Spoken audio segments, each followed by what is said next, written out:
What's going on, guys? Welcome back to the podcast. Talk with Beauties, episode 134, the Wednesday news. And on today's episode, we're going to talk about the MLB because contract opt-ins and opt-outs are going off right now. Plus, Max Verstappen had a masterclass of a race in Brazil, and we are down to 5 undefeated teams in college football.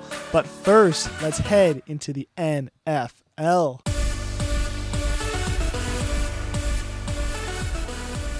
So we'll start off this episode with trade deadline talk. Trade deadline was earlier today on Tuesday, and not honestly too exciting in my eyes, but a lot to digest. So we'll go into most of the trades that I think are definitely worth noting, and I'll give you my thoughts and feelings. Plus, we got a little bit of injury news and a firing of a head coach. But we'll start off with the trades. Detroit and Cleveland made a trade. Zadarius Smith and a 7th round pick in 2026. Goes to Detroit in exchange for a 2025 5th round pick and a 2026 6th round pick. So Zadarius Smith honestly will be just a placeholder for Aiden Hutchinson since he's out for most likely the rest of the season. I think this is actually going to be good look for Detroit. I don't know if this is going to be a very solid or a very long-term replacement, but definitely a really good, solid replacement for the rest of the year for Aiden Hutchinson's absence. So something to look forward to for Detroit there. And they're 2-0 without Hutchinson, so this is just going to make their team even better. Chicago made a small trade. They sent Khalil Herbert to Cincinnati in exchange for a 2025 7th round pick. Herbert, kind of surprised he's gone, but honestly, he's not really used as much as I would have hoped for. So maybe Cincinnati will give a better usage out of him. Dallas gets a new wide receiver, Jonathan Mingo, and a 7th round pick in exchange for a 4th round pick from Carolina. A lot of backlash towards this one. I don't really know too much about Mingo. I could tell you just as much as the person next to you, which is probably not much. So I guess just we'll have to see, but Dallas is a very bad team right now, and I don't know if Jonathan Mingo is going to be the answer for that squad. Then we got Washington and New Orleans. Washington pick up Marshawn Lattimore and a 5th round pick in exchange for a 3rd and a 4th round pick. I think this is actually a really good trade. Washington looks really good. New Orleans is not great at all this year. I think they're done for the rest of the year. They're 2-7. Washington looks really good. They have a good offense. Defense, I think, is pretty solid, and I think Lattimore definitely makes that that defense look a lot scarier. So good pickup by the Commanders. Pittsburgh get a new wide receiver. They get Mike Williams from the New York Jets in exchange for a 5th round pick. Very low cost in my eyes. I think Williams could definitely help out this team. He's not a number 1, not a number 2, but he will fit into that 2-3 spot, I think, pretty well. And Pittsburgh will see if he's able to get the ball. Then Pittsburgh also made another trade. They get Preston Smith to help out the defense in exchange for a 7th round pick going to Green Bay. That's definitely just going to help out the defense a lot there. The Rams end up trading Tredavious White and a 7th round pick in exchange for a 2026 7th round pick to Baltimore. Baltimore, I think, got definitely the big added boost there. I mean, they gained a pick and White, which could help them out defensively. So pretty good looks there. And Baltimore's defense honestly has not been good the last couple of weeks. It's really the reason why Baltimore is not undefeated in my eyes. So making that defense better is definitely number 1 on that list. And last one, San Francisco pick up Khalil Davis in exchange for a 7th round pick, which goes to Houston. Davis, I don't know too much about him, but it definitely could help out the defensive tackle position for San Francisco, as that defense honestly has not been all that great this season as well. So 2 teams that need help defensively, trying to see if these guys will help them out. Potentially could, potentially not. We got 2 injuries to note. Dak Prescott will be on the IR with a hamstring injury, and Alan Lazard will also go on the IR with a chest injury. And the only coaching firing that I mentioned at the top of the show, New Orleans Saints have fired head coach Dennis Allen. He has gone 2-0 to start the year and has not won a game since. I believe he is under 400 win percentage, or around hovering 400 win percentage. Not good at all at his tenure at New Orleans. Sounds like special teams coach will take over as the interim head coach, potentially for the rest of the season. All right, let's head to the MLB. We got the Dodgers winning the World Series in 5 games. Wow, what a series it was. I thought it was a very fun 5 games to watch. A lot of good, solid baseball. Definitely in those first couple games, which we talked about last week. If you guys want to go check that out, go check that out. The last week's episode, the MLB section. We talked about all games leading up to Game 4. Game 5 was obviously the only one that was not played. I wanted to wait for Game 4 and see if the Dodgers were going to sweep. Obviously, that was not the case. It went to Game 5, so we had to wait for a whole nother week to talk about the World Series, and the Dodgers ended up finishing off in 5 games. It all came down to a 5th inning collapse by the Yankees. Going into that inning, they were up 5-0, ended up 3 errors, one of them coming from their all-star outfielder, Aaron Judge, who conceived his first error of the season. And it was the worst time to get your first error of the season. Ended up costing them potentially getting out of the inning a little bit earlier. Plus a bad play at shortstop to get a third base to try to get the force out by Volpe. Ended up not getting any outs in that one. And also a slow dribbler to first base. Rizzo could not cover the base as Betts was running down the line. Garrett Cole thought he did. And Cole didn't even make a beeline to the bag. And that unfortunately led to a longer inning. 5 runs scored by the Dodgers, tying it up, and ended up winning that one with a couple sac flies later on in the game. So Dodgers win 4 games to 1 overall. Freddie Freeman was named the MVP of the World Series.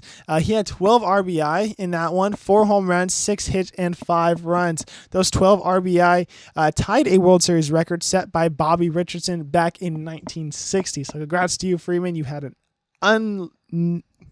undoubtedly probably one of the more recognizable World Series performances from a hitter perspective that we've seen in a while. And I think Dodger fans are definitely going to remember that performance. I know I will. That awesome grand slam, hitting a home run in every game leading up to Game 5. So he is definitely going down in Dodgers history books for that performance in that series. Mookie Betts also made some history. He is the only active position player to have 3 World Series titles under his belt. So congrats to you, Mookie. That is something that I thought would actually kind of be something he wouldn't be holding. I would figure that there would be more teams out there with multiple World Series winners on there, but I guess nothing more than 2. So congrats to you, Mookie. I would not be surprised if we saw 4 or 5 next to his name before that man retired. He's a great outfielder. And also this weird ass stat. This is the 5th straight year that a player named Will Smith has won the World Series. The previous 3 years before this one was Will Smith, the relief pitcher. He won 3 straight. He signed with Kansas City this past season. Personally thought Kansas City was a good team, could potentially win the World Series as well, and unfortunately did not. And the 3 years before that, it was the Dodgers 2020 winning season. Will Smith, obviously the catcher for them, won that one. And Will Smith this year, catcher once again, won it with the Dodgers. So it's 5 straight seasons with a Will Smith winning the World Series. The question is, where will Will Smith, the relief pitcher, go? And will he win a World Series with them? Or will we see back-to-back World Series for a 6th straight Will Smith World Series win? I don't know. It's going to be interesting. Definitely a fun storyline that a lot of people are talking about, and I just thought you guys would like to know that. So that's interesting. But we'll move on from World Series talks. Congrats to the Dodgers. But we'll move on to a lot of contracts and roster moves now. Day after World Series was over, Angels made a trade for Jorge Soler from Atlanta. So he's coming out to help out the bats and the outfield by the looks of it. And they will be trading Griffin Canning, pitcher for the Angels. Canning honestly has not been bad, has not been great. A couple injuries that kept him out of the lineup. I think Soler is definitely an upgrade compared to Canning. A lot of pitchers in the Angels system. The bad thing is none of them are really all that good. But maybe Soler coming in, help out that power bat, potentially brings a lot to the plate for the Angels. So we'll just see what happens. But honestly, it's just a curse to come to the Angels. Doesn't seem like anything seems to work out in the Angels' favor, but maybe Soler will break that curse. Let's head into some opt-outs. Blake Snell from the Giants, he opted out of his contract. Garrett Cole and Anthony Rizzo will not be coming back. Cole opted out of his, and the Yankees opted out of Rizzo's as a club option. Fortunately enough, though, Garrett Cole did get a new deal, over $140 million for 3 years. So he opted out of the old contract and signed a new one. For the Mets, Sean Manaea declined his player option. Ha-Seong Kim from the San Diego declined his option. Jock Peterson also declined his option with Arizona. Nathan Eovaldi declined his option from Texas. And we had Michael Wacha actually signing a new contract with Kansas City. He gets 3 years, $51 million. So I think that's actually a really good signing. Wacha pitched very well, pretty much very consistent throughout all season long. So maybe Wacha gets another good 3 years out of Kansas City. A couple surgeries. LA Dodgers, Shohei Ohtani underwent surgery to repair a torn labrum in his left arm. That slide back in Game 2 that you could see was definitely bothering him, and definitely the rest of the series. Found out that he did tear his labrum. Should be ready for spring training, but I don't know what this means about his rehab when it comes to the pitching side. So I don't know where that is all going to go into effect, but they said he should be ready by spring training. So I would figure he's definitely going to play during spring training, whether that's him pitching or just hitting. I'm not too sure, but I definitely think Ohtani will be ready by then. And in Cleveland's David Fry underwent elbow surgery. He's expected to miss 6 to 8 months. So that could be a tough blow for the Cleveland Guardians there. Last thing to talk about, White Sox did sign a new manager, Will Venables, as their new head chief there. I'm not too sure about what Venables could do for the White Sox, but that team is very bad. So I guess anything will be better than what they did last year. All right, let's head to college football now. We're going to start off with USC talk because the 4-5 Trojans are not looking good, and they're making a quarterback move for this weekend. Miller Moss will be sat down in exchange for the UNLV transfer, Jaden Mayeva. I'm not sure if that's even right. I saw the name and just realized I could not say that. But we'll see what the transfer does. USC's not in good situation here. Personally, I thought they would be a lot better getting to this late in the season, but it looks like they're scrambling to just become bowl eligible. Need 2 more wins to do that. Should have a good possibility to do so, but who knows? I mean, this team has been very bad all season long, so maybe something new comes out with this new quarterback, but only time will tell. All right, game results. We got 7 ranked teams that lost this past weekend. 5 of them lost to unranked teams. Let's start with the most notable results, and we'll head down the list.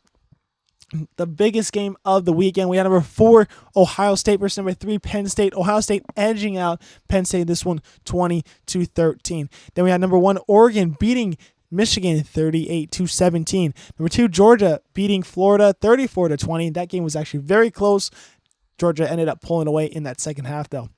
Tennessee beating Kentucky 28-18. That game also was very close. Again, second half started to pull away a little bit more for Tennessee. Number 10, Texas A&M went to South Carolina and got destroyed. They lost 44-20, which really does shake up that SEC standings, with A&M leading the SEC standings going into that weekend.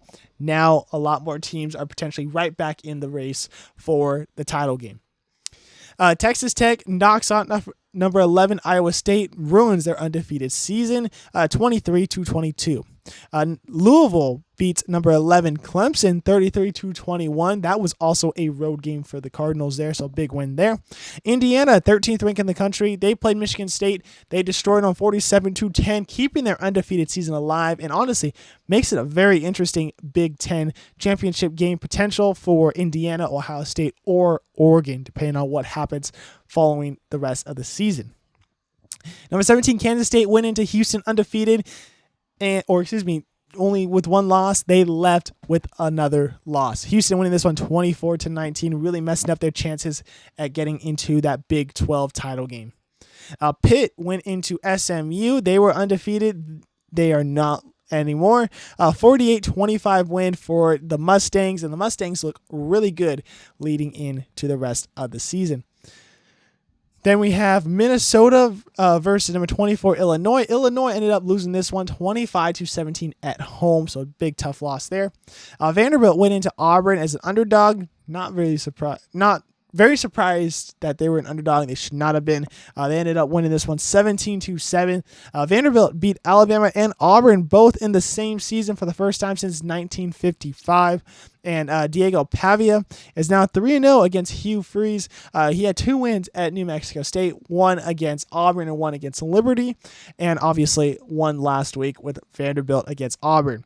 So Vanderbilt is now 6-3, and this is the first time they've been 6-3 since 1982. So the Commanders, bowl eligible for the first time in a while, and obviously they are a force to be reckoned with. I don't think they're a walkover anymore in SEC.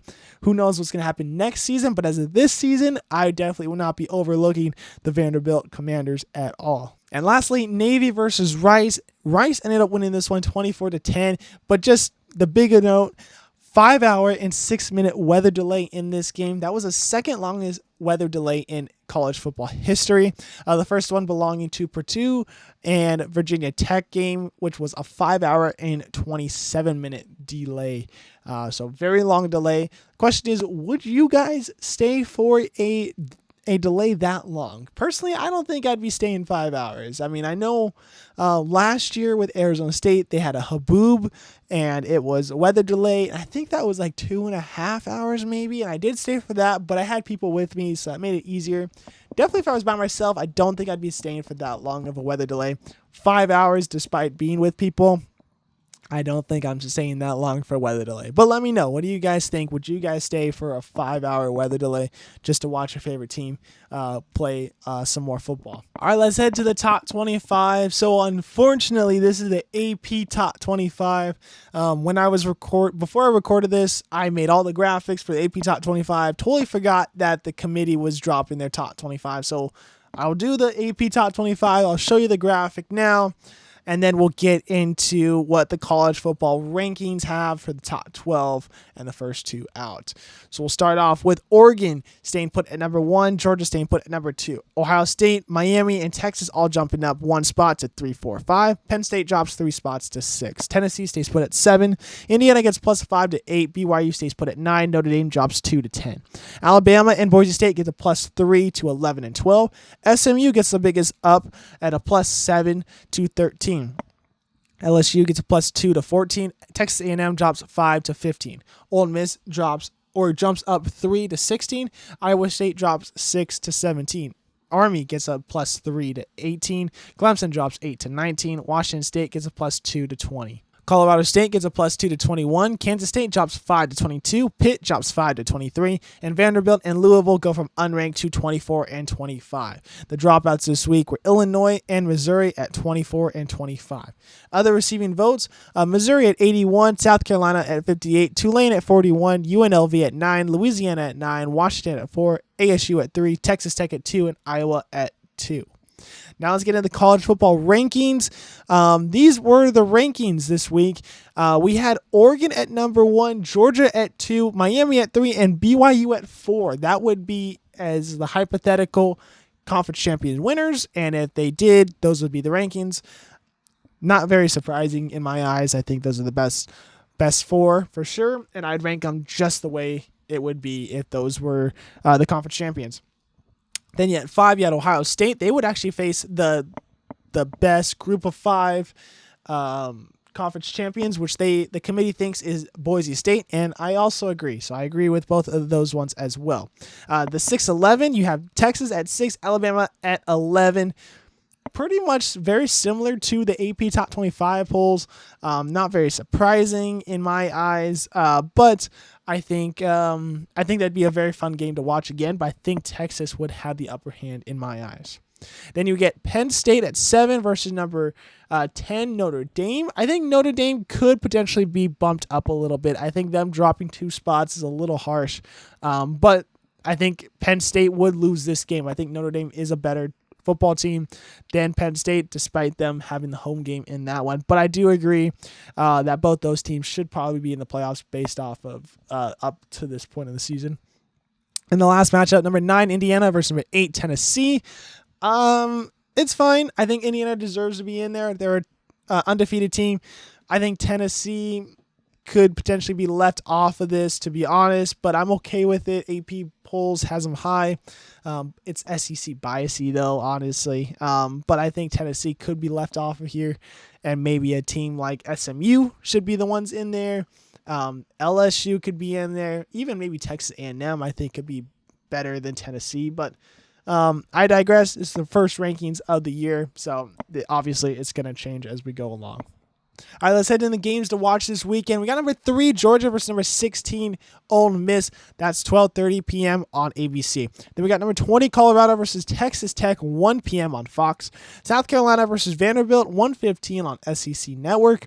Number 11, Alabama versus number 15, LSU, 4:30 p.m. on ABC. Now let's end to underdog picks. My pick last week got demolished. I had Pitt potentially with the upset, at least very much a cover. That was not the case. Pitt gets smoked, so my season total stays put at 56. This week, personally, I thought it was very hard to pick underdogs. Not a lot of large point spreads. Some underdog picks that I like, but obviously don't make the point spread. But this week, what do I got? I got Miami versus Georgia Tech. Georgia Tech is a plus 11 in this one.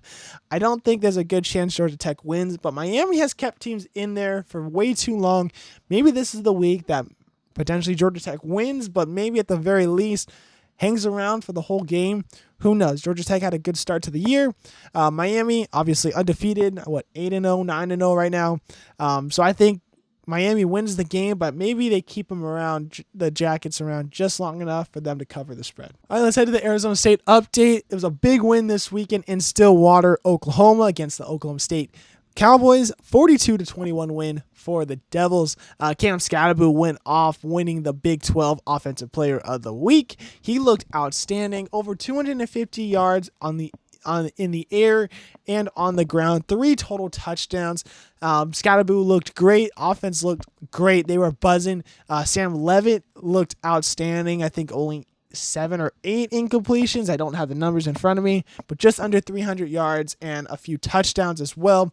So great offensive firepower from Levitt. And CBS Sports has quarterback power rankings. They actually have Sam Levitt ranked 9th in those power rankings. So watch out. Sam Levitt, he's only a freshman right now. He's a redshirt freshman. We got a lot of football with Sam Levitt here at Arizona State. So hopefully he stays in the Valley and the Devils get to use him for as long as possible because he is going to blossom into a great player.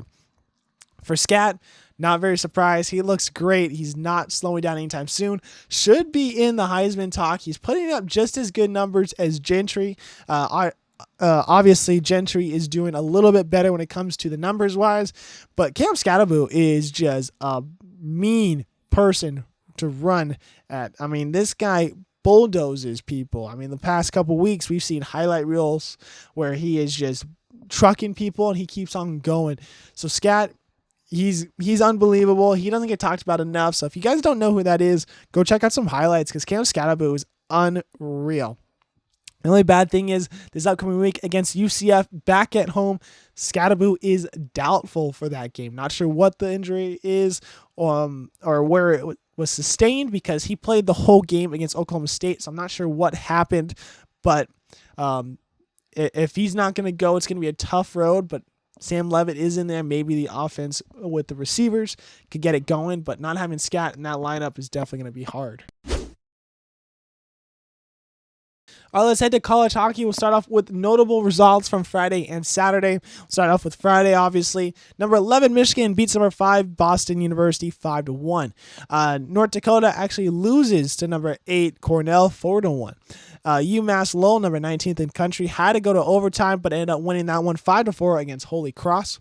Number 20, Notre Dame had to go to overtime with Wisconsin. They won that one, though, 3-2. Minnesota, 4th ranked in the country, hosted number 18 Penn State, won that one 3-1. And Boston College, 2nd in the country, goes to number 10 St. Cloud State, winning that one 4-1. Now we head to Saturday, where Wisconsin ended up getting the better half of Notre Dame, 2-1 in that one. Number 11 Michigan beat Boston University in a sweep, 5-4. North Dakota also got swept in this one. They lost to Cornell, 5-3. St. Cloud State also got swept, losing 2-1 to Boston College. And Minnesota just holding on to a close matchup, a 1-0 win over Penn State, completing the sweep for the Gophers. Now let's head into the top 20. We'll start off with no movements for 1 and 2. Denver and Boston College stay put there. We got 2 people at 3, Michigan State and Minnesota. Obviously, nobody at 4. Maine gets a +1 to 5. Cornell gets a +2 to 6. Michigan gets a +4 to 7. Colorado College gets a +1 to 8. Boston University drops 4 to 9. North Dakota drops 3 to 10. Providence gets a +1 to 11. Ohio State gets a +3 to 12. Western Michigan gets a +1 to 13. St. Cloud State drops 4 to 14. Quinnipiac drops 2 to 15. UMass Lowell gets a +3 to 16. UMass stays put at 17. Minnesota State drops 2 to 18. Penn State drops 1 to 19. And Union goes from unranked to 20. The only dropout this week was Notre Dame in that 20 spot. Other receiving votes, we had Notre Dame, Dartmouth, Clarkson, Harvard, and Michigan Tech for your top 5 receiving votes schools. All right, let's head to the cleanup. We got Sao Paulo Grand Prix to talk about because Max Verstappen had a masterclass of a race. He had to start this one in P17. He lost a 5-place grid position penalty due to taking a new engine after qualifying. So this put him in the far back, but no stopping Verstappen in this race. He ended up coming back to win this one. A big win for Red Bull and Max Verstappen. Now we had to do some NHL talk, a few small trades. We had Detroit and Utah trading a couple of things here. A 2025 third-round pick from the New York Rangers goes from Utah to Detroit in exchange for Olli Maatta. Could be a good defensive depth pickup for the Utah Hockey Club there. And another trade, we had the Sharks and the Maple Leafs. The Sharks pick up Timothy Liljegren in exchange for Matt Benning, a conditional 2025 third-round pick, which is saying that Toronto gets to keep the higher of the Edmonton and Colorado picks, and a 2026 sixth-round pick. So I think swapping these players, I think Liljegren's definitely going to help out that San Jose team better than I think Matt Benning helping out Toronto. So good pickup by the Sharks. 2 quick injuries. Connor McDavid will be out a couple of weeks with a lower body injury, and Philip Broberg from St. Louis will be out 4 to 6 weeks with a lower body injury. Of the weekend, we got the NHL Stars versus the Jets Saturday at 12 p.m. on ESPN+. For the NFL, I got the Steelers versus the Commanders at Sunday at 10 a.m. on CBS. For English Premier League, I got Chelsea versus Liverpool Sunday at 8:30 a.m. College football, I got the Georgia Bulldogs versus the Ole Miss Rebels Saturday at 12:30 p.m. ABC. And for college basketball, I actually have a number 11 Auburn versus number 4 Houston Saturday at 6:30 p.m. ESPNU. And lastly, college hockey, number 5 Maine versus number 2 Boston College. All right, guys, that would do it for this episode. 134 episodes in the books.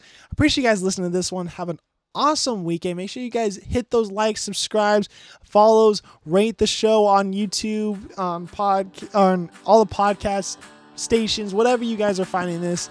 I appreciate you guys continuously coming along with the journey. Most likely this weekend, I'm thinking about making an episode. Hopefully everything goes well. It will be a solo episode, but it will be about one sport.